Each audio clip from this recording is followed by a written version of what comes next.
Bonjour à tous. Si vous suivez les émissions diffusées chaque semaine, vous aurez remarqué que les sujets abordés varient d'un vendredi à l'autre. Que je reçoive un homme politique, que j'organise un débat avec des rabbins, ou simplement un entretien avec le rabbin David Moyal à propos d'une fête, que je dialogue avec un journaliste israélien, que je découvre les œuvres d'un artiste peintre, qu'un comédien, un metteur en scène de théâtre me parle de leur art, que j'échange avec Lynn Toubiana de cinéma ou de 4000 ans d'histoire de la ville de Jérusalem avec Vincent Lemire, le directeur du Centre de recherche français de Jérusalem, que l'entretien se déroule avec Lionel Seban, le président du FSJU Côte d'Azur, ou que j'invite, comme la semaine dernière, le traiteur organisateur de réception, David Guèze. Tous les thèmes abordés me passionnent. Chacun de mes invités m'apprend quelque chose. Leur propos m'enrichit. Ils se placent en phase avec l'époque et notre communauté. Le sujet du jour est dans cette continuité. Avec mes invités aujourd'hui, nous allons aborder un rite, une tradition importante du judaïsme, scellée entre Dieu et Abraham. Je veux parler de la circoncision. Dans quelques instants, je recevrai le docteur Samuel Simcha, médecin urgentiste et moël, pour la partie pratique, mais pour comprendre les qui, quoi, comment, pourquoi, je fais appel à David Moyal, le rabbin de la ville de Cannes. David, bonjour. Bonjour Alexandre. Alors David, la circoncision, en hébreu, circoncision se dit Brit Mila. Brit, qui signifie alliance, et Mila, circoncision. Mais Mila peut se traduire aussi par mot. Quel sens on peut donner alors à cette locution qui devient donc alliance-mot ? Qu'est-ce que ça peut vouloir dire ? Mais c'est très très très bien ce que vous nous ramenez là, c'est souvent l'apanage du Talmud. Avec un mot, on peut donner plusieurs sens. C'est pour ça que parfois, même la façon de lire, quand même aussi. Bien sûr, très riche. Mais dans le judaïsme lui-même, riche en vocabulaire, je parle. Bien entendu, il y a bien sûr un radical, et vous verrez par exemple que le radical entre Mila, qui est avec un yud et l'autre sans yud, on voit bien que parfois, ne serait-ce que l'accent tonique, c'est-à-dire ce qu'on appelle le dagesh sur un mot, pour changer totalement le sens de la phrase, le sens de la compréhension. Mais en réalité, j'ai trouvé quand même, c'est vrai que la Torah, elle a été construite comme ça pour pouvoir lui donner plusieurs sens, pour pouvoir parfois lui donner plusieurs directions. Mais vous savez, Mila vient, vous avez dit tout à l'heure le mot vient de la bouche. Vous savez, la Torah aussi, à travers les valeurs numériques, on arrive à donner aussi un sens à travers les valeurs numériques. Je rappelle, la valeur numérique, c'est-à-dire chaque lettre a une valeur numérique. Quand vous prenez Mila avec un yud, eh bien, elle a une valeur de 85. La bouche, qui se dit en hébreu P, c'est 85. En réalité, et nous le verrons plus tard, la bouche et la Mila, ce sont les deux éléments qu'un juif doit le plus rendre le plus sacré, parce que la Mila, c'est ce qui va permettre d'engendrer. On verra, c'est ce qui va nous permettre d'être dans une forme de sainteté. Et puis la bouche, c'est ce qui va nous permettre de prier, de dire des bonnes choses. Donc vous voyez, quelque part, il y a toujours... Donc l'association en hébreu ne se fait pas simplement sur les lettres, elle se fait aussi sur les chiffres.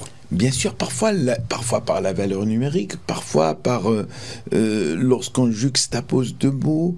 Alors, je vais pas peut-être revenir sur ce qu'on appelle tout ce qui est herméneutique, parfois pour donner un sens à la Torah, mais c'est important parfois vous direz, quelque part, les questions ne sont jamais innocentes. Mais là, dans ce sens-là, c'est vrai que Mila, c'est, avec un yud, c'est ce qui est pratiqué. Mila sans yud, c'est le mot. Et finalement, la bouche et la Mila, cette partie, en fait, la partie supérieure, qui est la bouche, et la partie inférieure. Ce sont ces deux éléments qui nous permettent de servir Dieu. Et c'est pour ça qu'il y a peut-être aussi cette relation. Et de transmettre. Le judaïsme ne donne pas de signification à la Brit Mila, cet acte qui obéit à un commandement divin et considère l'homme incirconcis comme incomplet. Dieu, demandant à Abraham, âgé de 99 ans, de se circoncire et toute sa maison, ceci en signe d'alliance avec lui, il a demandé aussi qu'il le fasse pour toute sa descendance. On la trouve donc dans la lecture de la Torah, cette référence biblique, dans la Torah, et c'est Bereshit 17:10. Et Dieu dit, pour toi, sois fidèle à mon alliance, toi et ta postérité, après toi, dans tous les âges. Et cette action entraînera aussi un changement d'identité pour Abraham. Voici mon alliance avec toi, ton nom ne s'énoncera plus Abraham, mais ton nom sera désormais Abraham. Abraham David, qui signifierait père d'une multitude de nations. Alors dès le départ, Dieu voyait très loin alors. Oui, oui, bien sûr, parce que la notion de l'alliance dans la chair, cette notion qui a été dite à Abraham, il faut juste le rappeler au passage, que la Torah n'a pas encore été donnée. C'est-à-dire que elle n'était pas encore obligatoire.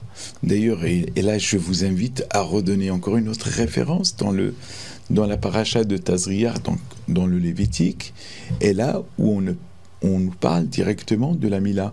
Ubayom hashimeni imol besarolato.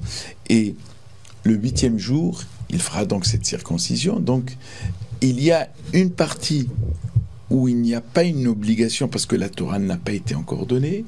Elle ne le deviendra, si j'ose dire, qu'une fois que les lois ont été énoncées.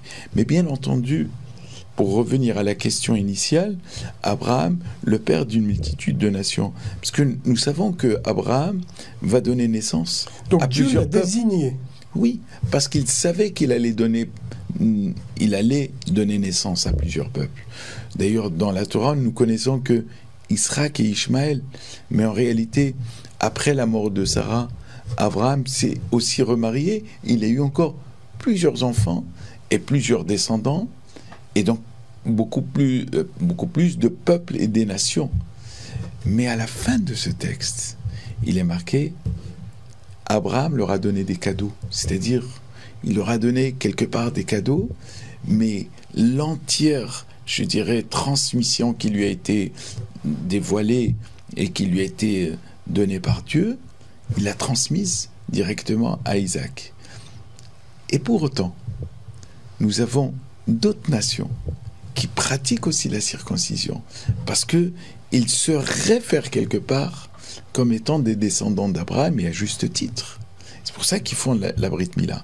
Mais ils ne la font pas comme une forme d'injonction au 8e jour comme nous le faisons parce que c'est la Torah qui nous le dicte.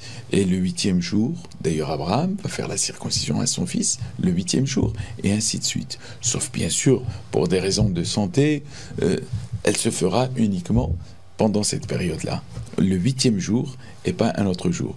Les autres nations pratiquent, pour certains d'entre eux, la Brit Mila, mais parce que, tout simplement, la bénédiction que Dieu a envoyée à Abraham, tu seras le père de plusieurs nations, et bien cette bénédiction, elle s'est réalisée sur Abraham, et il y a plusieurs, on voit par exemple, les musulmans pratiquent la circoncision. Mais pas au 8e jour. Pas au 8e jour, pas forcément. De plus en plus... Un parallèle à Bar Mitzvah, quoi. Oui, est-ce que c'est une... Alors, je n'irai pas jusque-là. Est-ce que c'est... Je pense que dans l'islam, c'est une tradition. C'est une bonne tradition. C'est par rapport à Ismaël. Oui, c'est par rapport à Ismaël qui lui avait déjà 13 ans. Il avait 13 ans déjà. Il avait 13 ans passés. Voilà. Isaac, le fils d'Abraham, vous venez de le dire, fut le premier circoncis donc à 8 jours et depuis, la tradition se perpétue. Les garçons juifs sont circoncis au 8e jour, à partir du jour de la naissance inclus, et ceci avant le crépuscule. David, la Brit Mila peut se passer les jours de fête et pour respecter même cette mitzvah, le Shabbat peut être transgressé. On peut pratiquer donc la Mila, mais uniquement que du matin jusqu'au soir. Mais on peut transgresser automatiquement le Shabbat alors. Oui, parce que dès lors où la Torah nous dit le 8e jour, il n'y a plus de différence entre quel jour... Et Kippour ? Mais bien sûr. Mais en fait, alors je n'utiliserai peut-être même pas le terme comme vous le dites, même si c'est un terme juste, de transgresser. Est-ce que ça ne devient pas une mitzvah supérieure quand on fait une Brit Mila à Kippour? Oui, ben, le 8e jour, lorsque la Torah nous dit le 8e jour, et lorsqu'elle nous le répète, c'est-à-dire que cette mitzvah-là repousse pratiquement toutes les autres mitzvot. Ceci dit, elle repousse l'instant du Shabbat où on n'aurait pas le droit de saigner, on n'aurait pas le droit de faire ceci ou cela. Alors je dirais même pas que c'est une transgression parce qu'on accomplit une mitzvah le Shabbat. Le Moël qui accomplit la circoncision le jour de Shabbat ou même le jour de Kippour, ben, il accomplit tout simplement une mitzvah. Parce que dès lors où il aura terminé, par exemple, d'utiliser comment vous appelez ça, le couteau, le scalpel, ben, aussitôt qu'il a terminé, il le remet bien sûr, il ne pourra plus l'utiliser, même pas le toucher, il deviendra par la suite mouktsé, c'est-à-dire c'est une chose qui sera retirée, qui a été retirée de nos têtes depuis avant le Shabbat et le restera jusqu'à la fin du Shabbat. Ben, ce Moël-là, il devra accomplir la Brit Mila. Une fois qu'il accomplit, c'est fini. Bien entendu, quand elle tombe un Shabbat, ou quand elle tombe un jour de Kippour, quand elle tombe un jour de fête, on essaie de faire en sorte de pratiquer l'acte en lui-même, mais de faire attention autour de l'acte, c'est-à-dire ne pas transporter l'enfant d'un domaine à un autre, voilà, il y a tout cela. Voilà, on fera la fête, elle peut se faire à la fin du Shabbat éventuellement. Exactement. Mais la fête, ce qu'on appelle la fête, c'est offrir un kiddush, une seouda après. C'est ça le plus important c'est ce qui va, comment dirais-je, marquer la Mila, ce qui marque d'ailleurs. Ce qui marque la Mila, c'est ce qu'on appelle une Soudat mitzvah, c'est-à-dire il y a une collation de mitzvah qui suit la mitzvah qui vient d'être accomplie.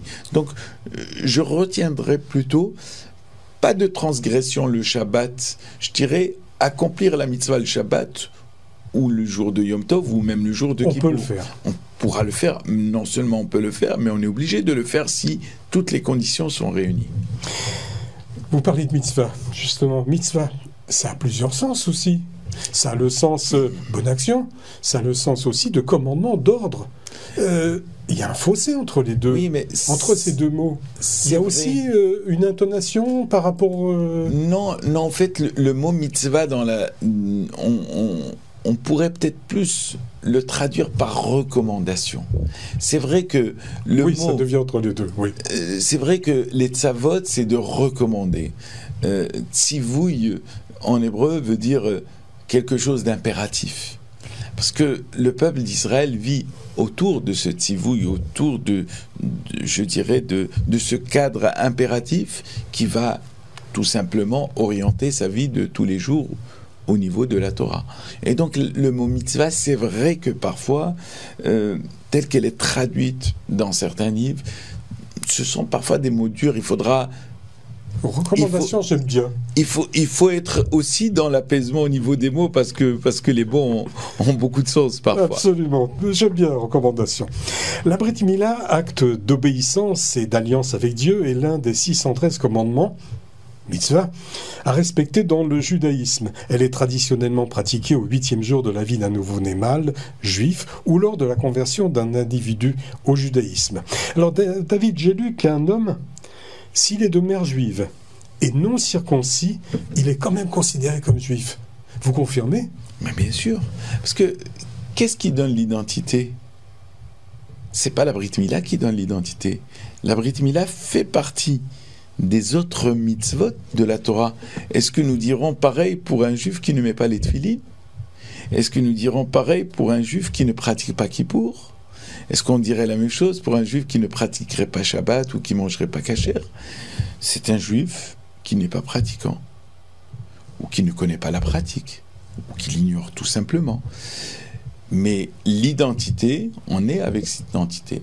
Ouais, bien sûr, je voudrais pas dire que on doit laisser on a une obligation, en tout cas une recommandation en tant que rabbin, d'inciter ceux qui n'ont pas été circoncis pour plusieurs raisons. Et croyez-moi, j'en ai déjà vu quelques-uns, même parfois, qui ont accompli cet acte juste avant leur mariage. Alors, bien sûr, il y a dans beaucoup de familles, malheureusement, dans beaucoup de familles, parfois ashkénazes ou non, où il y a parfois des réticences. Il y a des réticences par rapport à un passé qui est lourd. Et donc, je pense que quand on n'est pas dans le jugement et qu'on est dans l'explication, ça passe mieux. Et puis, je vais vous dire quelque chose de vraiment très intéressant sur l'alliance. Je crois que c'est... On ne cessera jamais de le dire. L'alliance, c'est ce qui relie Dieu au peuple d'Israël. Cette alliance-là que, une fois, le prophète Élie a dénoncée. Il dit à Dieu, tes enfants ont abandonné ton alliance. Alors je ne veux plus défendre ce peuple. C'est Élie le prophète qui sera celui qui annoncera la venue du Messie. Le prophète Élie dont on dit qu'il est monté corps et âme, qu'il n'a pas goûté au monde de la mort, si j'ose dire. Il n'est pas passé, il n'a pas eu ce passage. Qu'est-ce que Dieu lui dit ? Il lui dit, mais de quel droit parles-tu comme ça de mes enfants ? Et il lui dit, sur ta vie, Élie, je ferai en sorte que chaque fois qu'une circoncision se pratiquera, eh bien on fera appel à toi.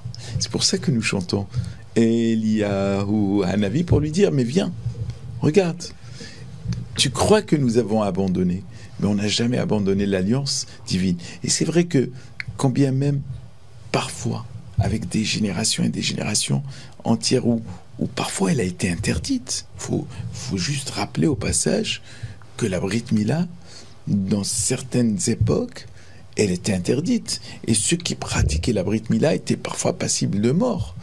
Donc, jusqu'à cette époque-là, les enfants d'Israël n'ont jamais abandonné la Brit Mila, l'alliance.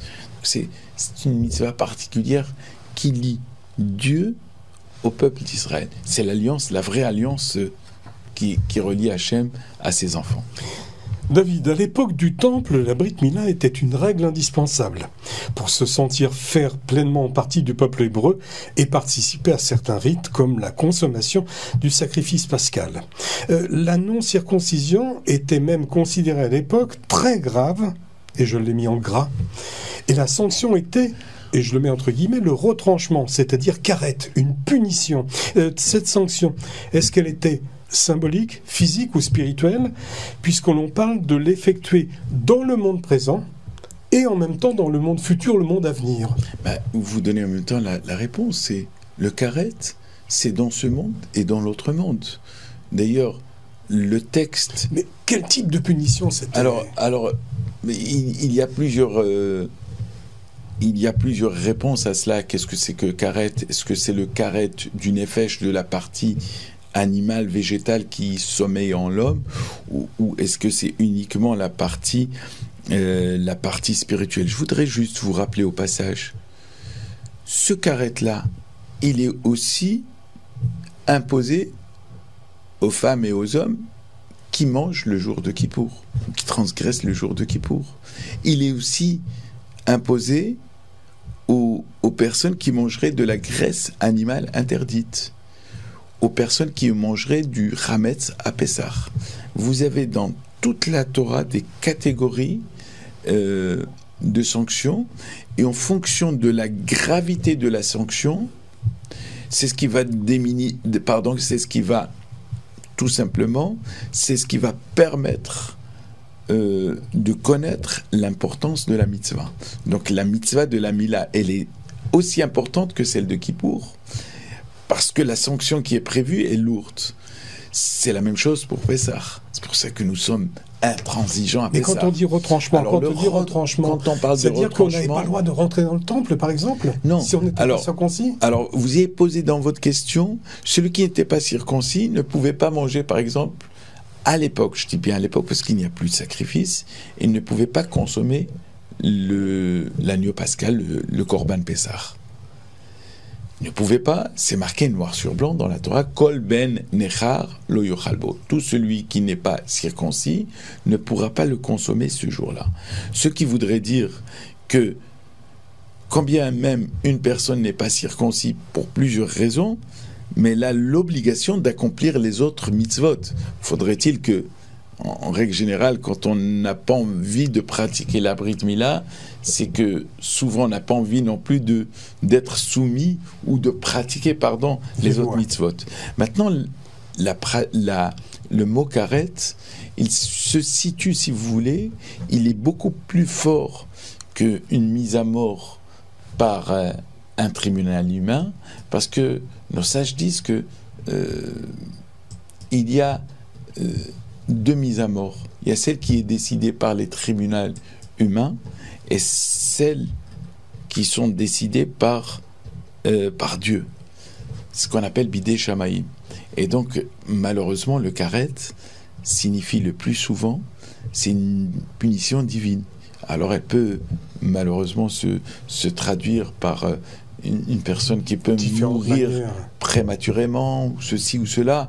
Bien entendu, Dieu, il est tellement miséricordieux, il pardonne, il voit ce qu'il y a à l'intérieur. Mais c'est vrai que vous avez raison, c'est ce qu'on appelle dans le langage du Talmud, Hayave Kritout, tous ceux qui sont passibles de karet, il y a quelques-uns d'ailleurs, même à l'époque, le Shabbat, quand il était transgressé, on pouvait être passible de la peine capitale par les humains s'il y avait un témoignage, mais quand il n'y avait pas de témoignage, c'était passible de karet comme celui qui n'est pas circoncis. Donc vous voyez que karet ne se trouve pas uniquement sur la Mila, il se trouve sur d'autres. Mais cela aussi donne l'importance de la Mila, qu'une personne, tous les jours qui passent, et qui a pris conscience d'accomplir cet acte, et que pour des raisons ni médicales ni autres, il ne le fait pas, eh bien tous les jours, il transgresse cette mitzvah, cette importance de la Torah. Merci David Moyal, rabbin de la ville de Cannes, d'avoir si bien expliqué le contexte halachique de la loi juive à propos de la Brit Mila. Et puis ce qui nous permet aussi de nous tourner à présent pour la partie pratique vers l'homme de l'art, le docteur Samuel Simcha. Docteur Samuel Simcha, bonjour.